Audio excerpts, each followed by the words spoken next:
गोरखपुर की मिट्टी हूँ और मैंने इसे अनेक रूपों में ढलते देखा है। मुझे जिसने छुआ उसने इतिहास रचा, चाहे वो महान योगी गुरु गोरखनाथ हो या गौतम बुद्ध जैसे महात्मा। अगर एक ओर भारत के आजादी के दीवानों ने अपने लहू से मुझे सींचा, तो दूसरी ओर प्रेमचंद की लेखनी और भाषा ने मुझे नई परिभाषा दी। मेरे रोम रोम में छिपी है एक रोचक गाथा।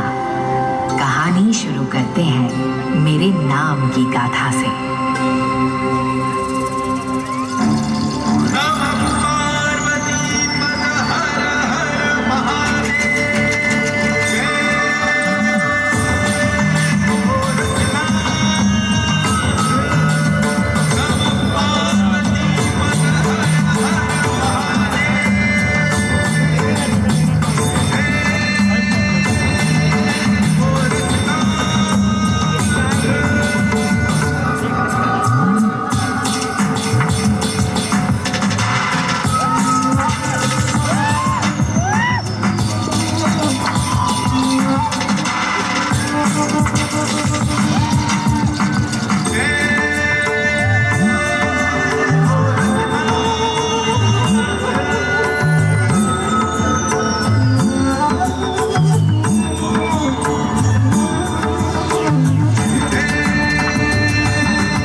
और इसके प्रवर्तक महायोगी मत्स्येंद्र जी के शिष्य महायोगी गुरु गोरखनाथ बाबा पर रखा गया है, जिनका योगदान योग के व्यावहारिक पक्ष को जन जन तक प्रसिद्धि दिलाने हेतु भी है। बाबा गोरखनाथ शिवावतार हैं। प्राचीन अचिरावती यानी राप्ती यहाँ कल कल बहती है। गोरखपुर ने बाबा गोरखनाथ का मन मोह लिया। धीरे धीरे ये बात फैलने लगी कि महायोगी गोरखनाथ खिचड़ी के लिए अन्न की भिक्षा मांगते हुए यहाँ आए हैं। ज्वाला देवी में गोरख डिब्बी जल रही है, पानी गर्म हो रहा है, केवल अन्न की प्रतीक्षा है। बस फिर क्या था, हजारों श्रद्धालुओं ने खप्पर में खिचड़ी भरना आरंभ किया। ये मकर संक्रांति का पुण्य समय था। आज तक मकर संक्रांति पर्व पर श्रद्धालु खिचड़ी चढ़ाते आ रहे हैं। एक पूरे माह तक चलता है ये आयोजन। मकर संक्रांति का महीना गोरखनाथ जी की योग सिद्धि का सांस्कृतिक एवं आध्यात्मिक प्रतीक है।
सिद्धि हेतु जानी जाती है एवं महंत दिग्विजयनाथ जी का योगदान स्वतंत्रता संग्राम में होने के साथ साथ गोरखपुर विश्वविद्यालय की स्थापना में अमूल्य है। गोरखपुर के सामाजिक, धार्मिक, शैक्षणिक रूप से सतत विकास के दृष्टिगत महंत अवैधनाथ जी का योगदान भी अविस्मरणीय है। गोरखपुर की मिट्टी और गौतम बुद्ध का संबंध अटूट है। यहाँ से मात्र 52 किलोमीटर दूर पूर्व में हिरण्यवती नदी के तट पर कुशीनगर स्थित है। वाल्मीकि रामायण के अनुसार त्रेता युग में भगवान राम के पुत्र कुश की ये राजधानी थी और कुशावती कहलाती थी। यहीं पर सालवन में महात्मा गौतम बुद्ध ने महापरिनिर्वाण प्राप्त किया। बुद्ध ने सत्य, अहिंसा, अस्तेय जैसे मूल्यों का प्रचार किया। वर्तमान में विश्व स्तर पर मानव मात्र की समानता के जो स्वर सुनाई देते हैं, उनका शंखनाद सर्वप्रथम गौतम बुद्ध ने ही तो किया था। कुशीनगर में भगवान बुद्ध के अस्थि अवशेषों पर विशाल स्तूप के अवशेष आज भी हैं, जो रामाभार स्तूप स्थल के नाम से प्रख्यात है। यही भगवान बुद्ध पंचतत्व में विलीन हुए। यही महापरिनिर्वाण मंदिर में भगवान बुद्ध की लेटी हुई मूर्ति भी है।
खोजा आपना मुझसा बुरा न कोई। संत कबीर के ये दोहे आज भी प्रासंगिक हैं। 15वीं सदी के भक्तिकालीन कवि संत कबीर ने अपनी सीधी सरल कविताओं से समस्त विश्व पर छाप छोड़ी। गोरखपुर शहर से पश्चिम दिशा में 29 किलोमीटर दूर आमी नदी के तट पर स्थित मगहर संत कबीर का समाधि स्थल है। संत कबीर ने हिंदू एवं मुसलमान दोनों को सद्भावना का मार्ग दिखाया। उनकी समाधि पर मंदिर एवं मस्जिद का एक साथ होना कबीर की धार्मिक सद्भावना और समन्वयवादी सोच का प्रतीक है। गोरखपुर के ऐतिहासिक इमाम बाड़े का निर्माण अवध के नवाब आसिफउद्दौला ने 1795-96 में कराया। इसमें सूफी संत रोशन अली शाह की धुनी आज भी मौजूद है। यहाँ सोने, चांदी और अष्ट धातु के ताजिए मौजूद हैं, जो नवाब ने रोशन साहब को भेंट दिए थे।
के स्वतंत्रता संग्राम में गोरखपुर अग्रणी रहा। गोरखपुर 1857 की क्रांति में अमर शहीद बंधु सिंह जी की फांसी, असहयोग आंदोलन, चौरी चौरा, दोहरिया कला में किसानों की फांसी जैसी कई महत्वपूर्ण घटनाओं का गवाह है।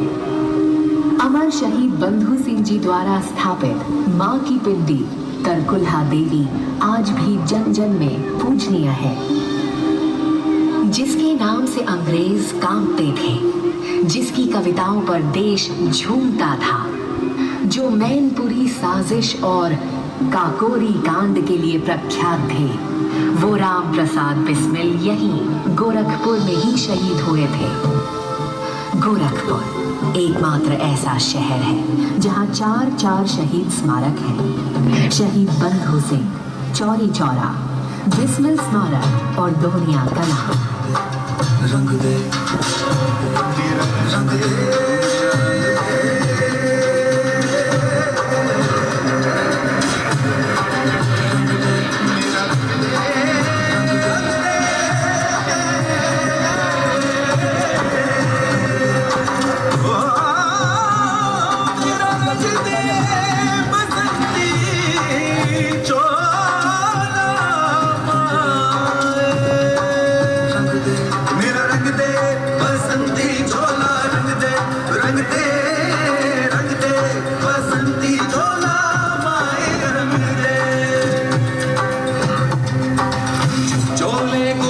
शिवाजी खेले अपनी जान पे,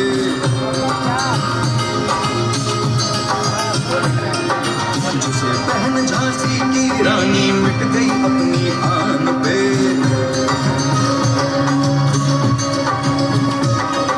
जिस चोले को बहन शिवाजी खेले अपनी जान पे, जिसे बहन झांसी की रानी मिट गई अपनी आन पे, आज उसी को पहन के निकला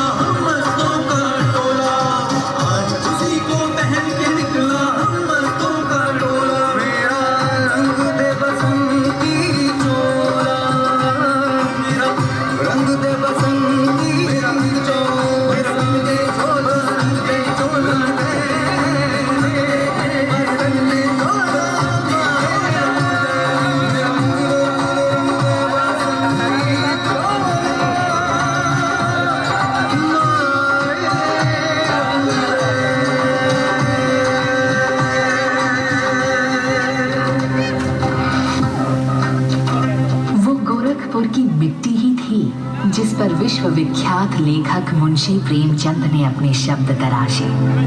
श्री धनपत राय, जिन्हें नवाब राय एवं मुंशी प्रेमचंद के नाम से भी जाना जाता है, उनकी कर्मस्थली भी गोरखपुर ही थी। यहाँ उन्होंने कई कालजी उपन्यासों एवं कहानियों की रचना की। रघुपति सहाय जी, जो फिराक गोरखपुरी के नाम से प्रख्यात हैं, का शायरी के क्षेत्र में योगदान अमूल्य है। भारतवर्ष के महाकाव्यों एवं साहित्य का परचम आज पूरे विश्व में लहरा रहा है। गीता प्रेस ने उपनिषद, भगवत गीता, रामायण, महाभारत के साथ साथ कल्याण पत्रिका को विश्व भर में जन जन तक पहुंचाने का पुनीत कार्य किया जा रहा है। कल्याण पत्रिका के आदि संपादक श्री हनुमान प्रसाद पोद्दार जी थे। हिंदी, अंग्रेजी तथा अन्य भारतीय भाषाओं में 1600 पुस्तकों का प्रकाशन मुद्रण गीता प्रेस में आज भी होता है। श्री जय दयाल गोविंदका जी और श्री घनश्याम दास जलाल जी द्वारा स्थापित ये अखिल भारतीय संस्था आज हमारी धरोहर है।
ही शिल्प के क्षेत्र में भी विश्व विख्यात है। शहर से 15 किलोमीटर दूर औरंगाबाद गांव टेराकोटा हस्तशिल्प के लिए विश्व भर में प्रसिद्ध है। यहाँ के शिल्पियों ने देश विदेश में कला का प्रदर्शन किया है। ये मूर्तियाँ एक खास मिट्टी से बनती है जो यहाँ गांव के तालाब से ली जाती है। बिना रंग मिलाए बनाई जाने वाली ये मूर्तियाँ एक विशेष तापमान पर पकाई जाती है कि इनका लाल रंग वर्षों तक फीका नहीं पड़ता। 1885 में गोरखपुर रेल लाइन से जुड़ा और पूर्वोत्तर रेलवे का मुख्यालय बना। पर कितने लोग ये जानते हैं कि 2013 के विस्तारण के बाद गोरखपुर का रेलवे प्लेटफॉर्म विश्व का सबसे लंबा प्लेटफॉर्म है। 1366.33 मीटर की लंबाई वाला ये प्लेटफॉर्म किसी को भी अचंभित कर देगा।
गोरखपुर एक नवीन एवं प्राचीन भारत का अद्भुत मेल है और इसे प्रकृति से वरदान में लगभग 737 हेक्टेयर में फैला रामगढ़ ताल मिला है।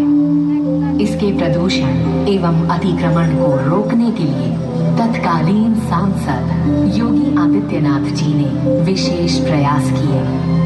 2010 में रामगढ़ ताल के प्रदूषण नियंत्रण एवं संरक्षण की योजना स्वीकृत हुई।